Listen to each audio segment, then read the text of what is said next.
You ever hear a story so unbelievable, so painfully strange that you swear it must be fiction until you realize real life doesn't care about logic or happy endings?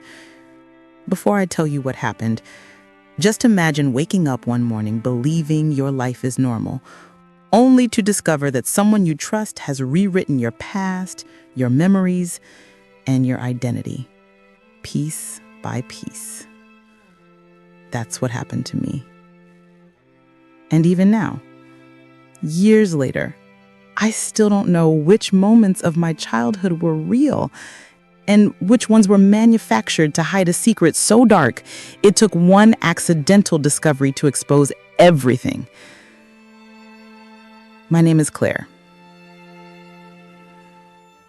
I grew up in Western Pennsylvania, in a quiet town where nothing exciting ever happened. My parents were the kind of people who kept to themselves, friendly enough, but private in a way that felt normal at the time. I never questioned it. I never questioned anything.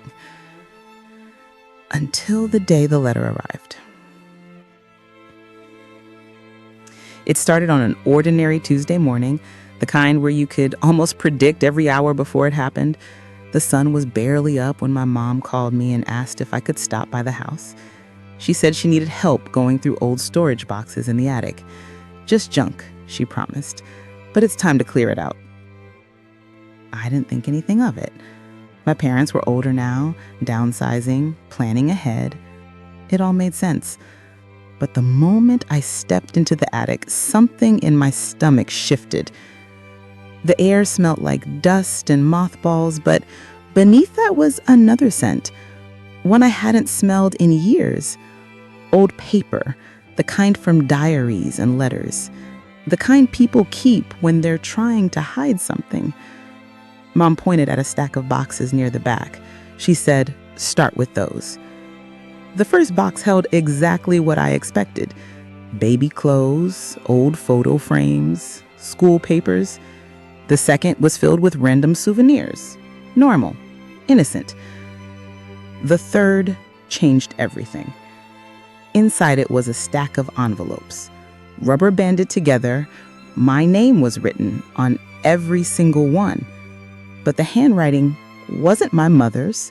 It wasn't my father's. It wasn't anyone I recognized. "Mom," I asked, holding one up, "who sent these?" She froze. Not the kind of freeze where someone thinks, the kind where someone panics. "Oh, I didn't realize those were still here. Just toss them. They're nothing." Nothing? Every instinct in my body told me the opposite. Before she could stop me, I opened one. Inside was a letter written in shaky handwriting. "Happy 6th birthday, my sweet Claire. I hope you'll forgive me for not being there. I think of you every single day." My heart stopped. I had never seen this letter before in my life. No one had ever missed a birthday. I grew up in a stable, loving home. I never questioned who my parents were. So why was someone writing to me like they weren't allowed near me? I looked at my mom. "What is this?"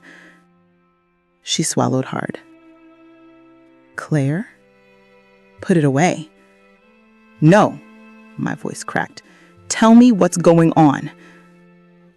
She opened her mouth, but before she said a word, the attic stairs creaked. Dad had come up. He looked from me to the letter and went pale. "You weren't supposed to find those," he whispered. That sentence hit harder than the letter itself.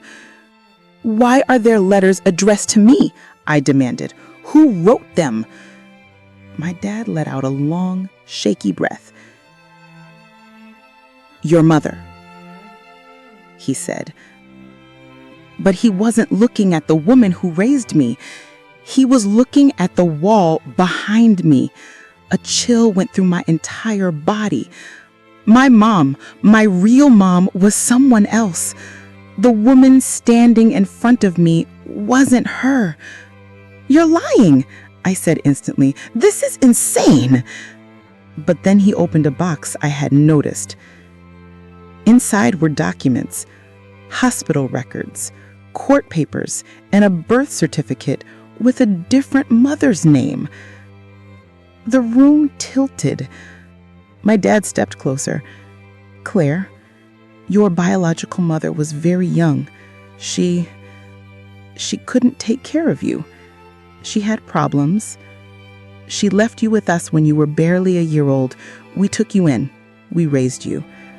We loved you like our own, and when she stopped contacting us, we thought it was best not to tell you. We didn't want to confuse you. We didn't want you to feel abandoned."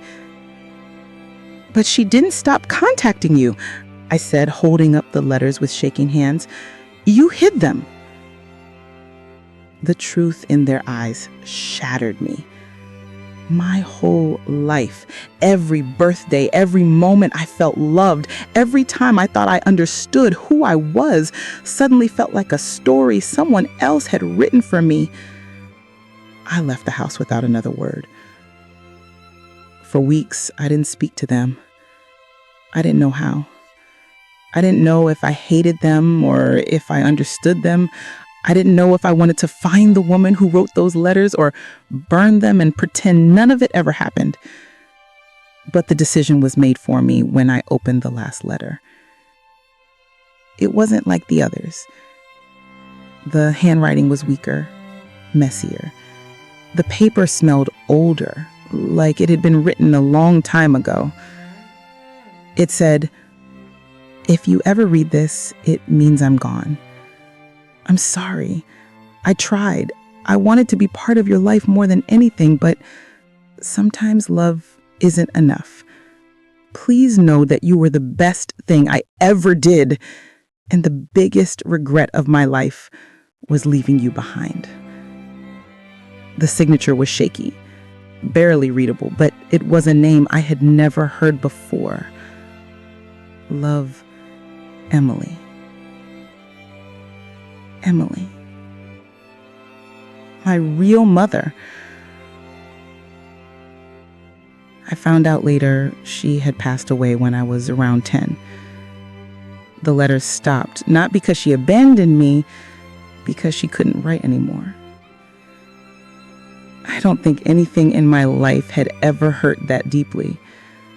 But the truth is, this story doesn't end with a dramatic reunion or forgiveness or some perfect movie-style closure. Real life doesn't work like that. It ends with me sitting alone in my apartment, holding letters from a woman I never knew but somehow miss with an ache that shouldn't exist. It ends with me realizing that two people can love you fiercely and still make choices that scar you forever. And it ends with this: some stories aren't made up. Some stories aren't exaggerated. Some stories don't come from imagination at all. Some stories are true.